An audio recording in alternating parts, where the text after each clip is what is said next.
Olá meus amigos, sejam todos muito bem-vindos ao canal Politizando. Eu sou o William Jacob e nesse vídeo vou mostrar aqui que o Flávio Dino, ministro da Justiça, está causando ciúmes em vários ministros do governo Lula que estão incomodados com as muitas aparições dele aí na imprensa e tudo mais.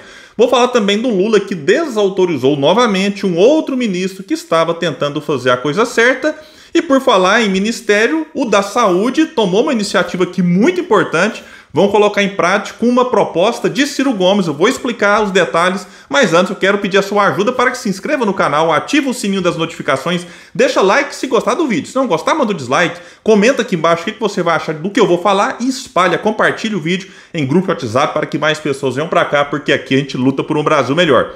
Vamos começar aqui então trazendo o que a coluna do portal IG Notícias publicou neste dia 6. Considerado um dos mais ativos ministros do governo Lula, Flávio Dino, que é do PSB, não está agradando a todos. O ministro da Justiça tem tido protagonismo em todos os âmbitos e dado mais entrevistas que todos os outros membros do primeiro escalão somados, e isso tem gerado ciumeira geral. Segundo apurou a coluna, outros ministros estão incomodados com a forma como Dino se comporta. Abre aspas para um. Ele gosta muito de holofotes e de dar entrevistas. Todos trabalhamos para o Lula e somos funcionários do Lula. Quem deve aparecer é o presidente, não o ministro, afirmou esse ministro aqui que pediu para não ser identificado, demonstrando ali o incômodo com o comportamento do colega. Mas aqui eu discordo. Daqui a pouco eu vou mostrar caso em que o Lula está desautorizando o ministro publicamente, querendo atrair protagonismo só para si, o que é muito ruim. Uma das muitas críticas corretas que se fazem aí ao Lula é que ele não ajuda a criar novas lideranças no campo progressista, até mesmo dentro do próprio PT, sem falar que atua muitas vezes para sufocar outras lideranças fora do PT que tentam crescer, naquela ideia de que tudo deve girar em torno dele. Mas o Lula, inclusive esse aqui eu falo com quem gosta dele, não é eterno por aqui, Chegará um dia que ele vai morrer ou vai desistir de concorrer às eleições. E aí, como é que fica o PT e o próprio campo progressista? Então, quando você vê aqui ministros enciumados, com o Dino dando entrevista, tenha santa paciência. Eu, particularmente, torço para que os ministros, não só o Dino, quem estiver fazendo a coisa correta, que ocupe os espaços, que mostre serviço, que ganhe os holofotes, porque daqui 3 anos teremos eleições. E aí? A gente vai ver a extrema-direita com vários candidatos, ou pré-candidatos nesse momento, e a dita esquerda, vamos colocar assim, ficar dependente do Lula até quando? Então isso é bom para a gente parar e pensar. Continua aqui a coluna dizendo, há ministros fazendo até contagem do número de vezes com que o ministro da Justiça aparece nos principais telejornais. Vamos ver aqui o que disse um outro. É impressionante como os repórteres sabem sempre onde ele vai estar para fazer as perguntas. Questiona um colega dando a entender que o próprio ministério avisa os jornalistas. Que bacana, que se fosse mesmo questão de comunicação, de você mandar para a imprensa, deve ter lá uma lista dos e-mails, sei lá, se é pelo WhatsApp, não importa, que você fala, o ministro hoje vai estar em tal lugar. Que bom, isso aqui tinha que ser elogiado, nessa comunicação do ministério com os jornalistas. Mas vamos voltar aqui para a coluna. O mesmo ministro enciumado então vai dizer, o Brasil está prestes a votar 2 temas super sensíveis, mas o Dino tem aparecido mais que o Haddad. Enquanto o Brasil discutia o arcabouço e elogiava a reforma, Dino achou um jeito de se aparecer, insiste. Bom, peraí, o arcabouço fiscal está sendo discutido, debatido, o próprio Haddad também tem ocupado os espaços, enfim. Agora, falar que o Brasil discutia, elogiava, quem está elogiando aqui é o Paulo Guedes, é o João Dória, Romeu Zema e alguns do governo, que aí tem que elogiar até para não perder o cargo. Mas até dentro do PT, você tem vozes contrárias ao que foi apresentado, como Requião, que é do PT, foi candidato ao governo do Paraná pelo partido, está criticando. Lindenberg Farias, que é do PT do Rio de Janeiro, deputado federal, está criticando. Até vou fazer um vídeo sobre uma entrevista muito interessante que o Lindenberg deu para a Folha. Voltando aqui à coluna, que conversou com outros 3 ministros e todos concordaram que Flávio Dino está aparecendo mais que o devido.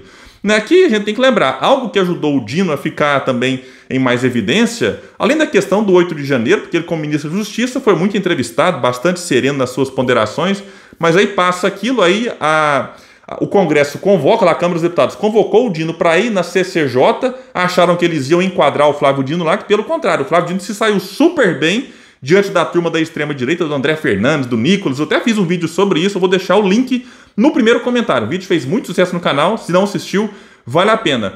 E por falar em ministro, agora algo aqui que parece brincadeira. O ministro de Minas e Energia, Alexandre Silveira, disse que a estatal, a Petrobras, mudaria sua política comercial para adotar um novo modelo, o qual ele batizou de PCI, Preço de Competitividade Interna. Segundo ele, a alteração reduziria o preço do diesel em até 25 centavos por litro. Mas aí o Lula desautorizou o ministro e numa reunião com jornalistas disse que foi pego de surpresa pelas declarações do ministro que provocaram irritação na cúpula da Petrobras. Mas pego de surpresa como assim? Se o Lula defendeu a mudança nessa política de preços criminosa da Petrobras na campanha, aí agora chega aqui e fala que não é momento ainda. Eu vou ler o que o Lula disse. A política de preço da Petrobras será discutida pelo governo no momento em que o presidente da República, ou seja, ele falando dele mesmo ali, convocar o governo para discutir a política de preços.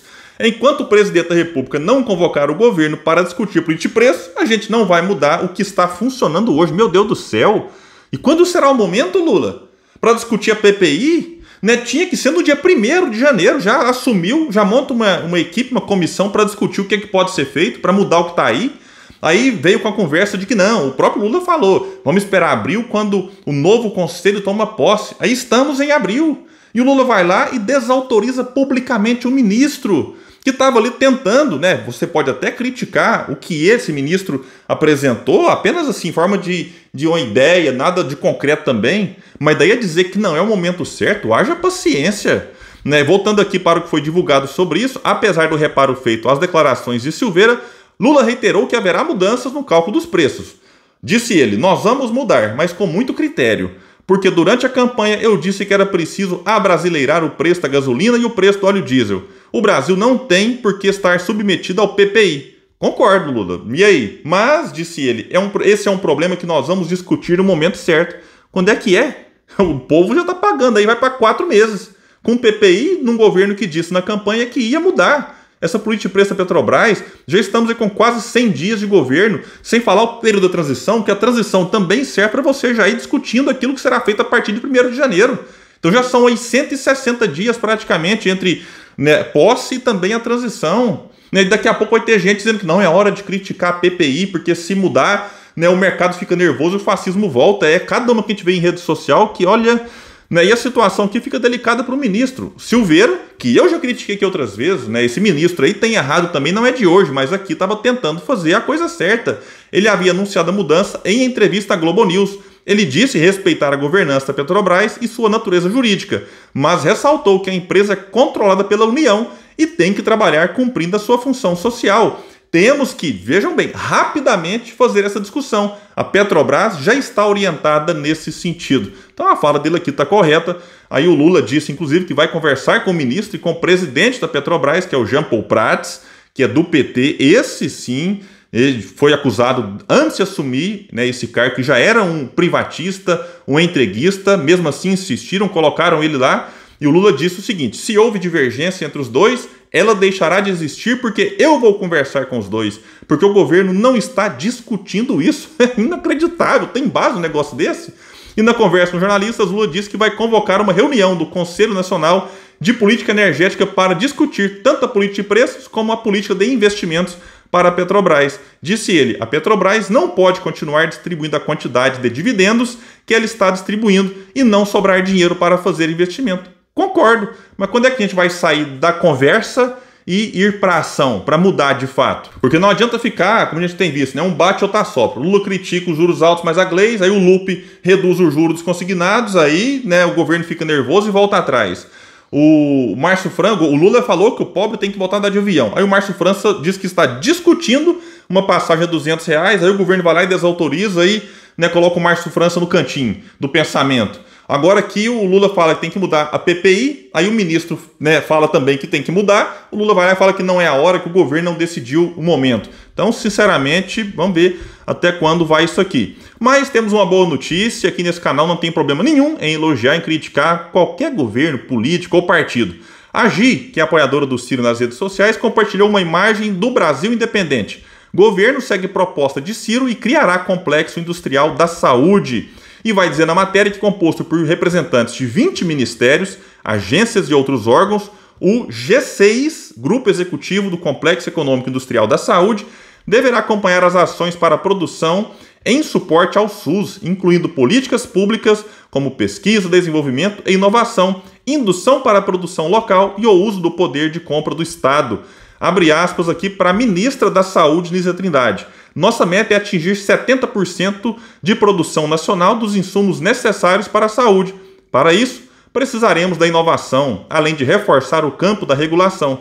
Isso se fará numa visão voltada não só para o país, mas para nosso papel na região e na cooperação para uma saúde global efetiva, disse ela então. A Agi, que compartilhou isso nas suas redes sociais, comentou: não quero me iludir, mas se isso aqui se concretizar, teremos ao menos uma coisa boa nesse governo. O PND é o caminho, Projeto Nacional de Desenvolvimento. Lembrando que investir no complexo industrial da saúde era uma das muitas boas propostas de Ciro Gomes na campanha. Então está aqui uma ótima iniciativa. Resta saber, né, se terá recursos suficientes para isso. Porque se não tiver, será apenas mais uma boa intenção que não será concretizada. Então esse é um ponto importante. E o Ciro na campanha, além de ter, né, essas propostas, mostrava de onde viria o dinheiro. Então vamos ver, mas de todo jeito eu já parabenizo o Ministério pela iniciativa e, né, vamos torcer para que tenha recursos, porque realmente isso aqui é uma área que dá para melhorar muito e dá para fortalecer a nossa indústria nacional que vem sendo destruída ao longo das últimas décadas. Então é isso, pessoal. Quem puder, compartilhe, espalhe esse vídeo. Bora trazer mais pessoas para o canal Politizando, um espaço que luta por um Brasil melhor. Valeu, gente!